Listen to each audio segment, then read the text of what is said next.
CM Yogi Adityanath हर एक दिन सुबह के वक्त यहां पर ये बैठक करते हैं टीम 11 के अधिकारियों के साथ, जहां पर चर्चा होती है प्रदेश की स्थिति को लेकर, कोरोना से कैसे हालात फिलहाल अभी बने हुए हैं और कैसे उनसे निपटा जा रहा है। इसके साथ ही कई और मुद्दे भी जो कोरोना की संकट की स्थिति से जुड़े हुए हैं, क्योंकि जिस तरह से अगर पहले से देखा जाए तो प्रवासियों को अपने प्रदेश में लाना, फिर उनकी स्वास्थ्य को देखना, फिर उनको लेकर जो रोजगार के मौके हैं वो यहाँ पर देखना, और इसके साथ ही अस्पतालों की बात करें या फिर क्वारंटीन सेंटर की बात करें तो वहाँ तमाम जगहों में क्या किस तरह से व्यवस्थाएं हैं, जो निर्देश दिए गए हैं उनका किस तरह से अनुपालन हो रहा है। तो इन सब मुद्दों को लेकर ये बैठक की जाती है और फिलहाल ये सीधी तस्वीरें हम आपको दिखा रहे हैं। टीम 11 के साथ सीएम योगी आदित्यनाथ बैठे हैं।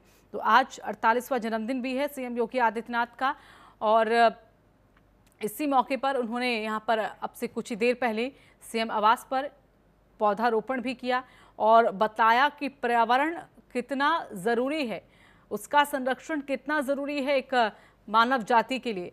और ऐसे में एक लक्ष्य भी बताया गया कि एक लक्ष्य को वो निर्धारित कर रहे हैं कि एक दिन में वो कई हजार पेड़ यहाँ पर लगाएंगे।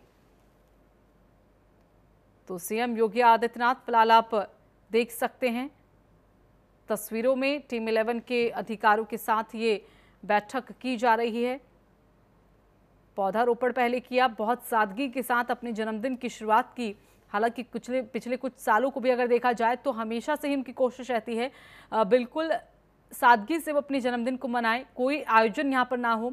हालांकि पार्टी से जुड़े हुए नेता और कार्यकर्ता जब उन्हें शुभकामनाएं देने आते हैं तो उस दौरान वो उनके साथ सम्मिलित ज़रूर होते हैं, लेकिन आज की शुरुआत उन्होंने एक पौधा रोपकर की है और इसके साथ ही बताया है कि एक दिन में अब वो 25 करोड़ पौधारोपण का लक्ष्य रखेंगे।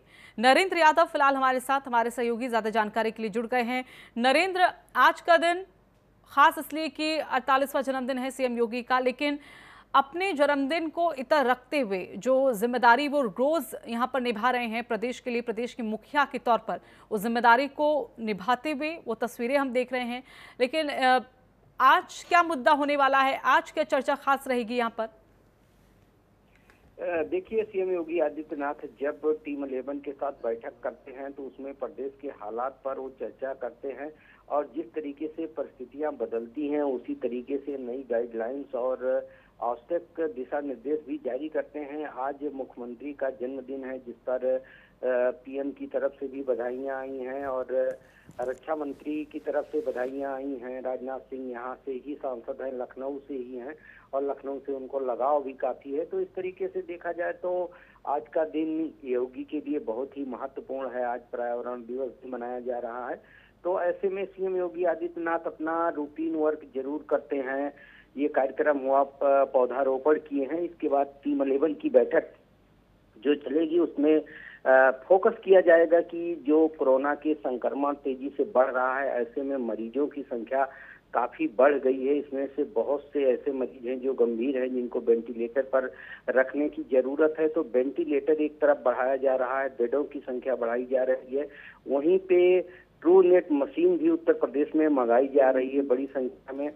सभी जिलों में एक एक ट्रू नेट मशीन दी जाएगी जो कोरोना की जांच करेगी।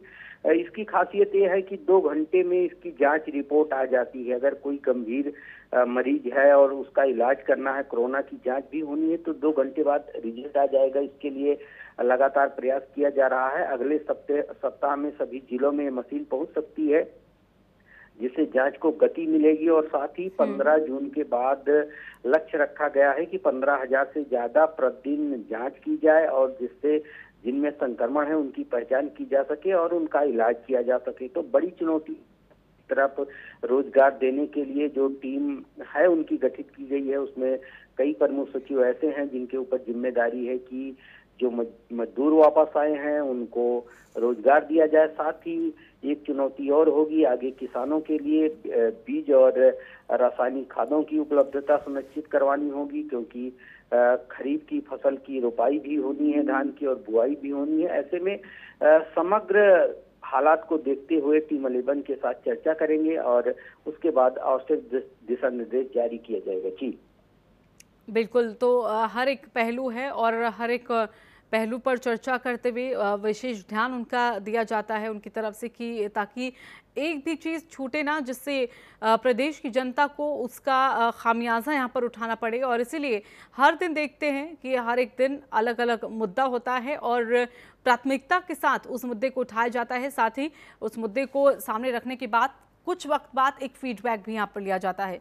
लेकिन नरेंद्र, जिस तरह से हमने पिछले कुछ दिन पहले देखा था कि औचक निरीक्षण लगातार अस्पतालों का और क्वारंटीन सेंटर का सीएम योगी कर रहे थे, वक्त वक्त पर तस्वीरें भी देखी जाए तो वो सामने आती रहती है। क्वारंटीन सेंटरों की बदहाली की कहें तो व्यवस्थाओं को दुरुस्त करने की बात कही गई थी, क्या उसका फीडबैक भी वहाँ पर उनके जरिए लिया जा रहा है और क्या उस फीडबैक के बाद वहाँ की परिस्थितियाँ बदली हैं? बिल्कुल, प्रमुख सचिव स्वास्थ्य भी टीम 11 की में शामिल हैं और लगातार उनसे फीडबैक लिया जाता है। जितने भी प्रदेश में मेडिकल कॉलेज हैं, जिला अस्पताल हैं, सीएससी और पीएससी हैं, जहां पर कोरोना के इलाज की व्यवस्था की गई है, साथ ही दूसरे तरीके के जो मरीज आते हैं गंभीर रोगी, उनके इलाज की व्यवस्था सुनिश्चित करने के लिए कहा गया है। इमरजेंसी सेवाएं पहले ही शुरू की जा चुकी थी, अब ओपीडी खोलने की बात की जा रही है, ओपीडी भी शुरू की जाएगी। और सबसे बड़ी बात यह है कि लगातार उन्होंने कहा था कि स्वास्थ्य मंत्री दौरा करें, तो इसमें उच्च शिक्षा चिकित्सा मंत्री सुरेश खन्ना ने सभी मेडिकल कॉलेजों का लगभग दौरा कर लिया है और इसके बाद इस समय वो होम क्वारंटाइन में भी हैं, क्योंकि मेरठ में गए थे तो वहां पे 2 मरीजों से बात किए थे जिनका कोरोना पॉजिटिव आया है।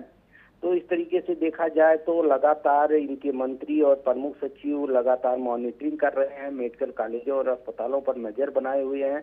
डॉक्टरों को बड़ी संख्या में प्रशिक्षित भी किया गया है कि कोरोना का इलाज कैसे किया जाएगा और किस तरीके से बचाव करते हुए दूसरे मरीजों का इलाज किया जाएगा। पूरी दवाओं की उपलब्धता, वेंटिलेटर से लेकर बेड और ऑक्सीजन की जो सुविधा मिलनी चाहिए अस्पतालों में, उसकी मॉनिटरिंग होती है। साथ ही पर्याप्त मात्रा में ऑक्सीजन और वेंटिलेटर की सुविधा बनाए रखने के लिए निर्देश जारी किया गया है। तो अगर स्वास्थ्य सुविधाओं पर बात की जाए तो लगातार सीएम का फोकस है और उनके साथ दोनों मंत्री और प्रमुख सचिव मिलकर काम कर रहे हैं। इस पे टीम 11 निगाह बनाए हुए है और लगातार इसकी मॉनिटरिंग पर हर दिन की जाती है। जी चलिए, धन्यवाद आपका नरेंद्र हमारे साथ जुड़ने के लिए।